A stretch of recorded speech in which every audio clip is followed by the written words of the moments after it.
അപ്സരയ്ക്ക് ഇപ്പം ദിലീപിനോട് ക്രഷാണെന്നാണ് പറയുന്നത്. അപ്പോൾ അപ്സര പറയുവാണ്, ഞാൻ ദിലീപേട്ടൻ ഇങ്ങനെ പറഞ്ഞുകൊണ്ടിരുന്നപ്പോൾ ഇങ്ങനെ നോക്കിക്കൊണ്ടേ ഇരിക്കുകയായിരുന്നു, ഓരോന്ന് പറയുന്നതൊക്കെ അത്രയ്ക്ക് എനിക്ക് ക്രഷാണെന്നൊക്കെ പറയുന്നുണ്ട്. അപ്പോൾ ദിലീപ് പറയണ എന്തേ നേരത്തെ പറഞ്ഞില്ല എന്നുള്ളത്. എന്നിട്ട് ദിലീപിനോട് അപ്സര പറയുകയാണ്, ഇപ്പൊ പുതിയ നായകന്മാരെയൊക്കെ വെച്ചിട്ടാണല്ലോ ഈ സിനിമയൊക്കെ ചെയ്തിരിക്കുന്നത്. അപ്പോൾ ഇവിടെയുള്ള ഓരോരുത്തരുടെയും മുഖം ഓർക്കണം, ഞാനാണ് പറഞ്ഞപ്പോൾ എൻ്റെ മുഖം പ്രത്യേകം ഓർക്കണം സിനിമയിൽ അഭിനയിക്കാനൊക്കെ വേണ്ടിയിട്ട് എന്നൊക്കെയുള്ള രീതിയിൽ അപ്സര അപ്പോൾ ദിലീപിനോട് പറയുകയുണ്ടായി. അപ്പോൾ എന്തായാലും എല്ലാവരും ഓർക്കും എന്നൊക്കെയുള്ള രീതിയിലാണ് ദിലീപ് പറഞ്ഞത്. പിന്നെ അർജുൻ ദിലീപിനോട് ചോദിക്കുന്നുണ്ടായിരുന്നു, 5 നായകന്മാരായിട്ട് ആദ്യമായിട്ടാണല്ലോ ഇങ്ങനെ ഒരു സിനിമ ചെയ്യുന്നത്, അപ്പോൾ അവരെങ്ങനെയാണ് മെയിൻറ്റെയിൻ ചെയ്തതെന്നൊക്കെ ചോദിക്കുന്നുണ്ട്. അറ്റ് എ ടൈം ഞാൻ അങ്ങനെ 5 നായകന്മാരെ വെച്ചിട്ടുള്ളത് ഈ സിനിമയാണ്, അത് പുതിയതായിട്ട് ചെയ്യുമ്പോൾ ഒരു ഫ്രഷ്നെസ് അത് തന്നെയാണ് ഇതിലുള്ളതെന്നൊക്കെ പറയുന്നുണ്ട് പുള്ളി.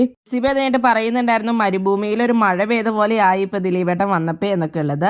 ലാലേട്ടനോട് ഞാനിടയ്ക്ക് വരാന്നൊക്കെ പറയുന്നുണ്ടായിരുന്നു. അങ്ങനെയൊക്കെ പറഞ്ഞ് എല്ലാവരോടും വളരെയധികം നമ്മുടെ ഹാപ്പിയായി സംസാരിച്ചിട്ടാണ് ദിലീപ് അപ്പോൾ അവിടെ നിന്ന് പോയിട്ടുള്ളത്. അപ്പോൾ പോകാൻ നേരത്താണ് സിനിമയിലെ ഡയലോഗ് എന്നുള്ള രീതിയിലാണ് പുള്ളി പറയുന്നത്, ആരോടെങ്കിലും ഒക്കെ പ്രണയം തോന്നുവാണെങ്കിൽ ask for a date, propose close the date എന്നൊക്കെ പറയുന്നത്. അങ്ങനെ ലൈവിൽ ഇപ്പോൾ പ്രസ് മീറ്റ് കഴിഞ്ഞിരിക്കുകയാണ്. ദിലീപ് ബിഗ് ബോസ് വീട്ടിൽ നിന്നും പോയി.